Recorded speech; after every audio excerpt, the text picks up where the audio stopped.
పద్మదలాయ సాక్షి ప్రియే విష్ణుమనోనుకూలే త్వత్పాద పద్మం మయి సన్నిధత్స్వ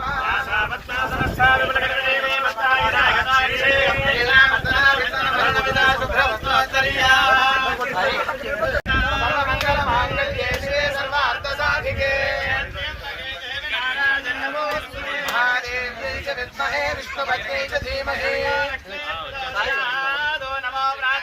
నమో గణపతయే నమః ప్రమథపతయే నమస్తే స్థూలంబోధరాయ ఏకదంతాయ విఘ్నవినాశనే శ్రీవరదమూర్తయే నమో నమః.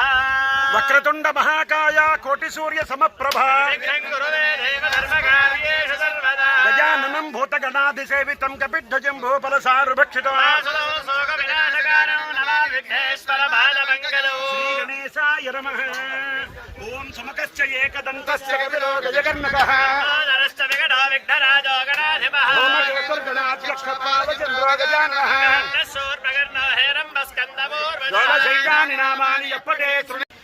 సంఘానికి కానీ ఎన్నో సేవలు అందించినటువంటి వ్యక్తి మర్ల విశ్వనాథం గారు. వారు హిందూ ధర్మాన్ని సనాతన ధర్మాన్ని తన చేతుల మీద ఎత్తుకుని ఇవాళ రోజున హిందూ ధర్మ పరిరక్షణకై తన సాయశక్తుల హిందూ మతాన్ని హిందూ సనాతన ధర్మాన్ని గౌరవించాలని చెప్పి ముందుకు తీసుకెళ్లాలని చెప్పి ఆయన ఇది చేశారు. వారికి ధన్యవాదాలు తెలియజేస్తున్నాం.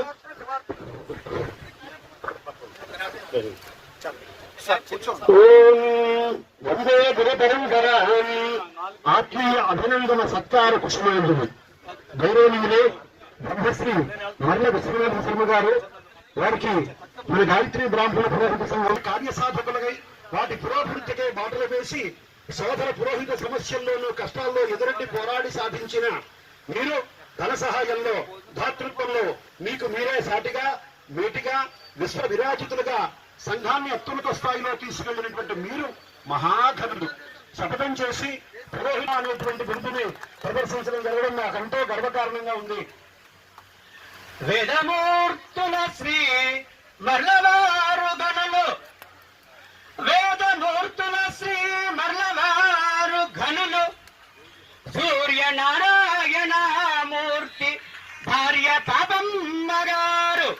గాయత్రి బ్రాహ్మణ పురోహిత సంఘ నేతృత్వంలో ఏర్పాటు చేసినటువంటి ఈ కార్యక్రమంలో ఈరోజు పురోహితుల్ని చూద్దామని వచ్చాం.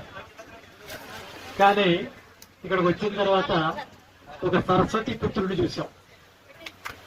పురోహితులను తయారు చేసేటటువంటి ఒక కర్మాగారంగా ఆయన సభకు పరిచయం చేసినటువంటి తీరు.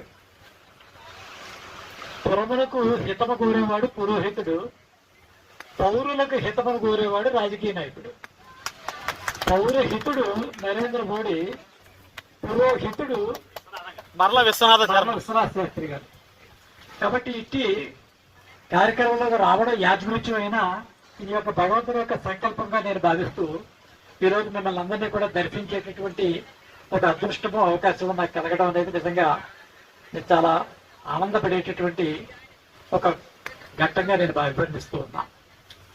ముఖ్యంగా ఒక దేశ చరిత్ర సంస్కృతి సాంప్రదాయాలు నిలబడాలంటే ఆ దేశం యొక్క మూలాలను అంటిపెట్టుకుండేటటువంటి ఒక వర్ణం కానీ ఒక వర్గం కానీ ఒక క్షేత్రం కానీ దానికి ఉండి తీరాలి. భారతదేశాన్ని సుమారు 1100 సంవత్సరాలు మహమ్మదీయులు పాలించిన, 250 సంవత్సరాలు క్రైస్తవులు పాలించిన అనేక రకాలైనటువంటి దాష్టికాలు హిందూ మతం మీద జరిగినప్పటికీ కూడా దాన్ని తట్టుకుని నిలబడి తిరిగి ఈ రోజు 100 కోట్ల పైబడి హిందువులు ఉండగలిగారు అంటే అది బ్రాహ్మణ వ్యవస్థ యొక్క మూలాల ఆధారంగానే ఈ సంస్కృతి సాంప్రదాయాలు నిలబడాయనే విషయంలో ఏ రకమైన నిర్వివాదమైనటువంటి అంశం చెప్పి తెలియజేస్తాను.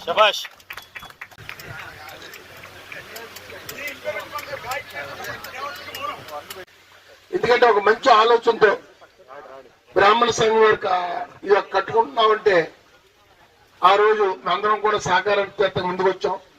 మరి ఇప్పుడే తెలిసింది నాకు వేద పాఠశాలలు ఇందులో పెడతానని చాలా ఆనందకర విషయం. ఎందుకంటే తాడేరు పట్టణానికి కావాలి వేద పాఠశాల.